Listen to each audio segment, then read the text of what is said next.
Card द्यावं लागतं, photo द्यावं लागतं, 1 वर्षाची फी भरावी लागते, तेव्हा तुम्हाला केळं विकता येते माझ्या गावात, नाही तर नाही. 50 वर्षाच्या बाद म्हणते बांगलादेशी घुसले, हरामखोरा हो. इतक्या दिवस झोपले होते का? लाज वाटते का? कसा घुसतो बांगलादेशी? तुम्ही काय करत होते मग? प्रॉब्लेम करून ठेवायचे, समाजाला जगाला वेठी धरायचं. बस झाले हे धंदे. सिस्टम बनवा चांगली, होऊ शकते, याच्यात काही अवघड नाही. गावात महिला लग्नाची नोंद करीत नाही. मी जन्माची नोंद घ्यायचंच बंद केलं. त्या बाईला म्हणलं, बाई तो लग्न सर्टिफिकेट असेल तर पोराचं नाव लिहितो, नाही तर तू सांग हे आणलं कुठून. तेव्हा बायाला कळलं. लग्नाची नोंदी करायला लागल्या. लग्नाची नोंद करताना TC जोडा लागते. 18च्या आत लग्नच होत नाही माहीत. मेल्याची नोंद करीत नाही गावात. 20 दिवसाचा अधिकार आहे सरपंच ग्रामसेवकाला. 21व्या दिवशी त्यांचा अधिकार संपुष्टात येतो. हे लोकाला माहीत नाही. 3 महिन्याने हा माणूस जातो, माझ्या बापाचं सर्टिफिकेट द्या म्हणतो. कुठून मिळेल? देता येत नाही. गावात प्रॉब्लेम होतो, वाद होतो. तो म्हणतो सरपंच मुद्दाम देत नाही, त्याचा अधिकारच राहत नाही. आम्ही काय केलं, जर म्हातारं मेलं आणि याने जर अर्ज दिला त्या दिवशी की मला स्मशानभूमीत अंत्यविधीची परवानगी द्या, आम्ही परवानगी देऊन टाकायची. आणि त्या परवानगीबद्दल बरोबर त्याला नगदी 3000 रुपये द्यायचे. हा आमच्या पंचायतचा ठराव आहे. किती देतो आम्ही त्याला? 3000. त्या 3000साठी म्हातारं मेलं रे मेलं का ते लगी अर्ज करतं. साप मेला पाहिजे, काठीने मोडली पाहिजे. सगळ्या गावच्या जन्मतारखा आहे आमच्याकडं. आज कोणाचा बड्डे, माझ्या गावच्या एसीवर त्याचं नाव, फोटो आहे, जाऊन बघा मोठ्या बोर्डावर. अख्ख्या गावचा रक्तग्रुप आमच्या पंचायतला माहिती आहे. तुम्ही बाप म्हणता ना गावाचे, मग काळजी बी तेवढीच घ्या.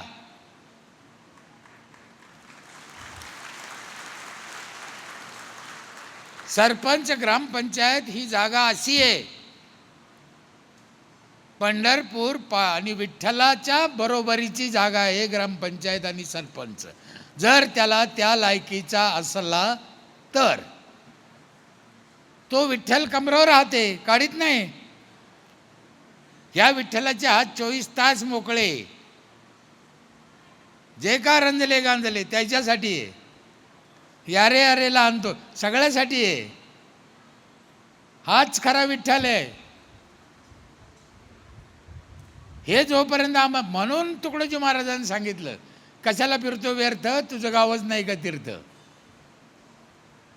म्हणून अब्दुल कलाम साहेबांनी सांगितलं, गावोगाव जा, लोकांच्या पाय पडा, लोकांची विनंती करा, लोकांचे गावं चांगलं व्हायसाठी प्रयत्न करा. आत्तापर्यंत 1000 गावात गेलो. किती गावं चांगले झाले हे महत्त्वाचं नाही. आम्ही सांगितलं, आम्ही कोरड्यात फिरू राहिलो. आज ना उद्या त्याला उगणंही उगणं आहे. तुम्हाला शेवटचं एक वाक्य विचारतो आणि माझं आटपितोय. खूप वाजले. अरे बा 12:40 झाले. आपण महात्मा गांधीची जयंती कधी साजरी करतो? 2 ऑक्टोबर. डॉक्टर बाबासाहेब आंबेडकरांची, वाह. छत्रपती शिवाजी महाराजांची, वाह. पोरं लय हुशार आहे ना. आणि आपल्या आज्याची,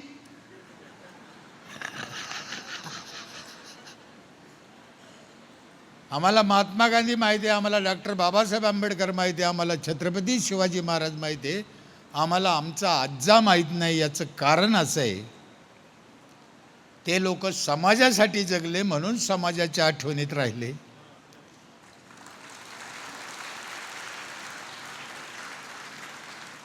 आमच्या आज्यानं ग्रामपंचायतचा टॅक्स बुडीला. आमच्या आज्यानं पोराची शाळाची फी नाही भरली. आमच्या आज्यानं कचरा दुसऱ्याच्या दारात नेऊन टाकला. आमच्या आज्यानं नळाला तोटीने लावली, या भाडव्याला कोण ध्यानात ठेवीन, या आलं तर मेलं ना. मग आता तुम्ही ठरवायचं की आपण कसं वागायचं. का दुसऱ्याच्या दारात कचरा टाकता, का घराच्या पुढे अतिक्रमण करता. आम्हाला रस्त्यातले काटे वेचायचे सांगितले, अतिक्रमण करायचं नाही. या जगात एकदा जन्माला आलो, एकदा मरायचं आहे. चांगलं जगा, चांगलं राहा, चांगलं खा, दुसऱ्याला पण जगू द्या. 29 वर्ष झाले या कॉलेजला यांनी शून्यात रोप लावलेलं होतं, झिरो. सांगितलं प्रास्ताविकामध्ये, एका गोडाऊनमध्ये चालू केलं म्हणे. आज हा वटवृक्ष वैकुंठ बनलं. गोरगरिबाच्या कल्याण, पोरायचं कल्याण होतंय. खरं सांगा, त्या दिवशी तुम्हाला हे वाटलं होतं का? नाही, पण होऊ शकतं. फक्त तुमची मेहनत पाहिजे, तुमची इमानदारी पाहिजे, समाजाप्रती तुमची निष्ठा चांगली पाहिजे. परमेश्वर तुमच्या हातून सगळं करून घेतो. पुन्हा एकदा या कॉलेजला, मॅडमला माझ्या मनापासून शुभेच्छा आहे. त्या शुभेच्छा यांच्यासाठी नसून यांच्या हातून गोरगरिबाचं कल्याण व्हावं त्याच्यासाठी आहे. पुन्हा एकदा मला इथं बोलवलं, आदर सत्कार केला, त्याबद्दल आपल्या सगळ्यांचे मनापासून आभार. माझी लायकी नसताना आपण ऐकून घेतलं. चुकीचा शब्द गेला असेल तर कान धरून माफी मागतो. इथंच थांबतो. जय हिंद, जय महाराष्ट्र.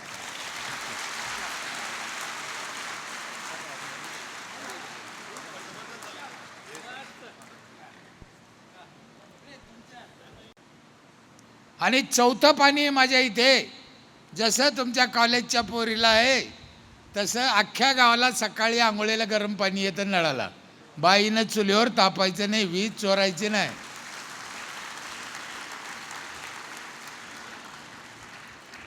एवढं देऊन मी 8 लाखाला नफ्यात आहे, आकडा विसरायचा नाही. 40 लाख जमा होते, 32 खर्च आहे, 8 लाख नफा आहे पंचायतला. अख्ख्या गावाला सॅनिटरी नॅपकिन फ्री आहे, अख्ख्या गावाला वायफाय फ्री आहे. 32 लाख खर्च आहे, 8 लाख नफा आहे. आमची एक पिठाची गिरणी आहे पंचायतची, आमची म्हणजे पंचायतची. टॅक्स भरणाऱ्याला वर्षभर दळण फ्री. किती दळून न्या, लग्न करा, साखरपुडे करा, पैसे वजा करीत चाला. शेती करायला ट्रॅक्टर आहे मोठा महिंद्राचा, 25% शेतकऱ्याला सबसिडी आहे. 12,000 रुपये बिल झालं नांगरायचं तर 3,000 रुपये त्याला माफ करतो, 9,000 घेतो. शेतकऱ्याला शेती करायला सबसिडी देणारी पहिली पंचायत आहे भारतातली.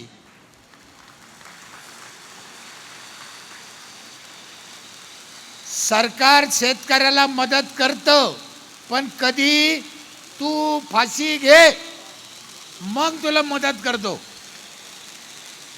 तो जगला पाहिजे याच्यासाठी मदत करा.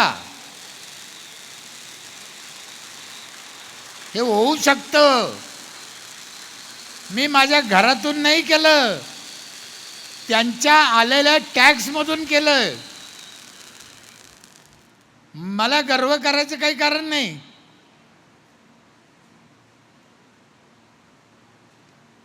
तुम्हाला जसं म्हणलं बाहेरचं खाऊ नका, मग आम्ही विचार केला बाहेरचं खाऊ नाही, मग महिलांनी काय करावं.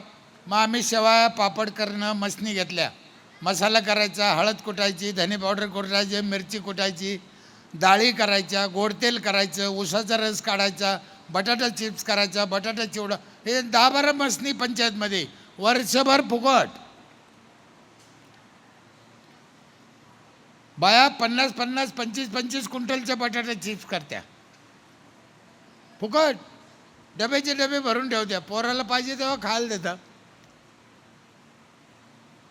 तिने भेसळ नाही खायचं, तिने दुकानातलं नाही खायचं, मग पर्याय काय द्या ना. खूप गोष्टी अशा, खूप. 40 म्हाताऱ्याला जेवण काय पाहिजे. हे होऊ शकतं, याच्यात काही अवघड नाही आहे. 40 CCTV कॅमेरे आहे माझ्या गावात. आज नाही, 15 वर्षापूर्वी लावले. अख्खं गाव दिसतं. बाई घराच्या बाहेर निघली पहिले पदर घेते, नाही तर त्या मेल्याला ऑफिसात दिसतं. जेवढे सरकारी कर्मचारी आहेत सगळ्याला थंब. एका गावाला मिनिमम 30 कर्मचारी असते. 30. 50,000 पगार धरला तर सरकार पगार किती देतं त्याला, कोणासाठी देतं? आम्हाला त्याचे आडनाव माहीत नाही. काय करेन सरकार? सरकारच्या अनेक गोष्टी चांगल्या आहे, आम्ही वाईटावरच बोट ठेवतो. सरकार काय उपकार नाही करीत आपल्यावर, पण जे चांगलं आहे त्याचा तर फायदा घ्या. जे वाईट आहे ते जाऊन द्या, नंतर पाहू. किती योजना आहे सरकारच्या. तुम्हाला गावात कोणतंही काम करायचं, नीट आहे का? तुम्हाला गावात कोणतंही काम करायचं तर तुमचे पैसे टाकायची गरज नाही, त्या कामाला सरकार पैसे देतं. एवढे योजना आहे. काय बी करा तुम्ही, मग तुम्हाला पैसे कुठे लागते? फक्त इमानदारीने अक्कल लागती. मी माझ्या गावात चांगलं काम केलं म्हणून मला 6 कोटीचे पुरस्कार मिळाले. काय करीन सरकार?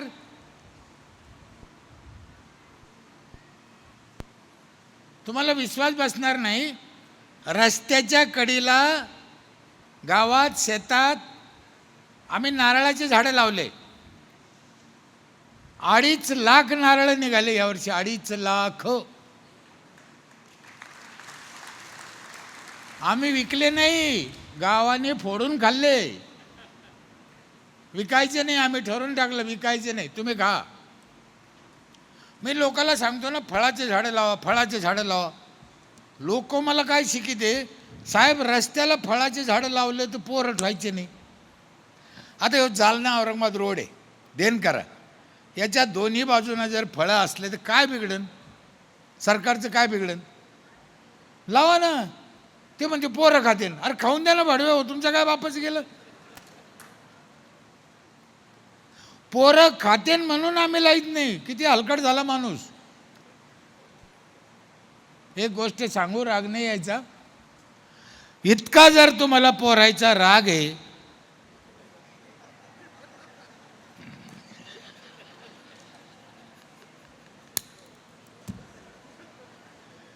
एवढा कुटाणा केलाच कशाला? काय गरज पडली? खाऊन द्या ना. आपल्या लेकरांनी फळं तोडून खाल्ले, आनंद व्हायला पाहिजे. खाऊ द्या. इथून पुढे फळाचे झाडं लावा. कोण खातं याचा विचार करूच नका तुम्ही, लावा ना.